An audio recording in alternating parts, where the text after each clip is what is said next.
Shalom semuanya, kembali menyapa Anda di program Bible Everyday. Kita sudah tiba di Roma pasal yang ke-7. Paulus di dalam surat Roma menulis berkali-kali bahwa keselamatan itu adalah kasih karunia di dalam Kristus Yesus. Keselamatan bukan karena perbuatan baik, keselamatan bukan karena melakukan hukum Taurat. Jelas sekali, kita diselamatkan bukan oleh karena perbuatan kita, tetapi oleh karena kasih karunia iman kita di dalam Kristus Yesus Tuhan.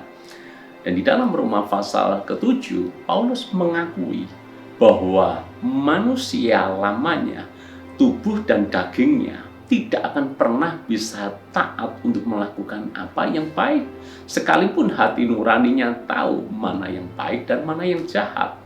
Sekali lagi, ini alasan kenapa tidak ada seorang pun yang bisa selamat karena perbuatan baiknya. Di dalam ayat yang ke-15, Paulus menulis seperti ini. Sebab apa yang aku perbuat, aku tidak tahu. Karena bukan apa yang aku kehendaki yang aku perbuat, tetapi apa yang aku benci, itulah yang aku perbuat. Paulus berada dalam sebuah kebingungan. Hati nuraninya menyuruh dia melakukan hal yang baik. Hati nuraninya menyuruh dia mengatakan apa yang benar, tetapi mulutnya mengucapkan dusta. Hati nuraninya berkata, tolong. Tapi perbuatannya adalah egois, mementingkan diri sendiri.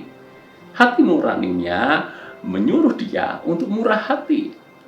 Tapi tindakannya menarik diri, menggenggam erat apa yang ada di tangannya, menjadi pelit. Itu yang dicontohkan Paulus. Hati nurani dan tindakan itu berbeda. Hati nuraninya mengajak dia melakukan hal-hal yang benar, tetapi bukan hal yang benar, tetapi bukan hal yang baik yang dia lakukan. Tetapi keluarnya, outputnya justru adalah hal-hal yang jahat. Mari kita lanjutkan. Ayat yang ke-17. Kalau demikian, bukan lagi aku yang memperbuatnya, tetapi dosa yang di dalam aku. Sebab aku tahu bahwa di dalam aku, yaitu di dalam aku sebagai manusia, tidak ada sesuatu yang baik. Sebab kehendak memang ada di dalam aku, tapi bukan hal berbuat baik.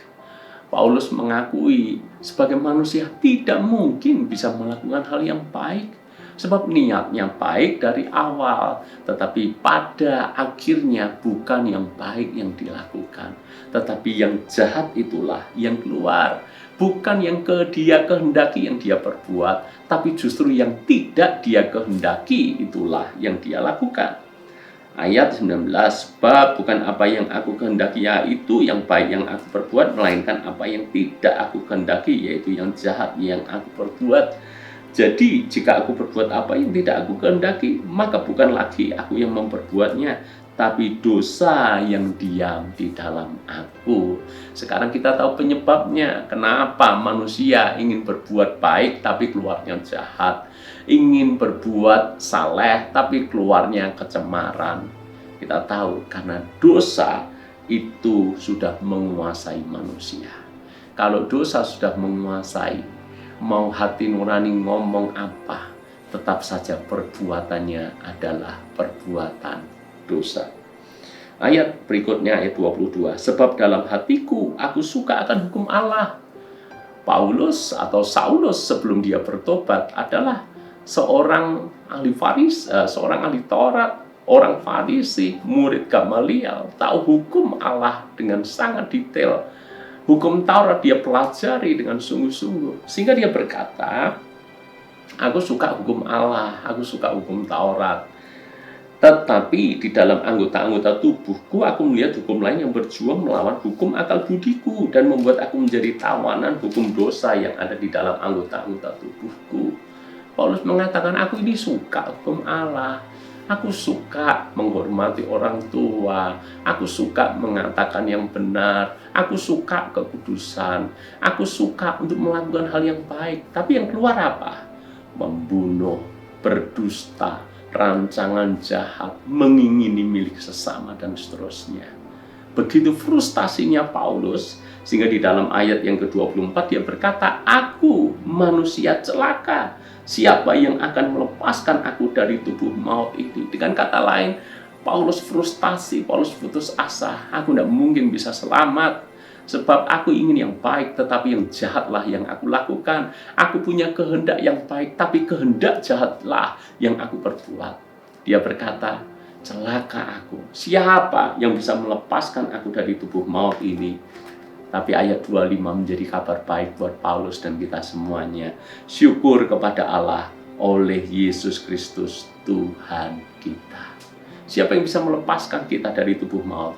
Hanya Tuhan Yesus. Sebab ketika kita percaya Tuhan Yesus, kita diselamatkan karena iman, bukan karena perbuatan. Kita selamat karena kasih karunia, bukan karena Taurat. Dan setelah itu, maka tindakan kita pun mengikuti, tindakan kita menyertai. Kalau dulunya inginnya baik, luarnya jahat, tapi begitu kita percaya Yesus, Roh Kudus menjadi roh penolong di dalam hati dan hidup kita. Kita ingin melakukan yang baik, Roh Kudus berikan kemampuan, berikan kekuatan untuk kita melakukan hal yang baik. Kita ingin bermurah hati, Roh Kudus akan memberikan kemampuan, kekuatan untuk kita menjadi berkat bagi sesama. Roh kita mengajak kita untuk kita melakukan kehendak Allah, memberitakan Injil, mengabarkan kabar keselamatan. Roh Kudus mendorong, menolong kita, memberikan kesempatan kepada kita dipertemukan dengan orang-orang yang bisa kita injili, yang bisa kita ceritakan tentang Yesus. Singkatnya, beda sekali sebelum dan sesudah kita percaya Yesus.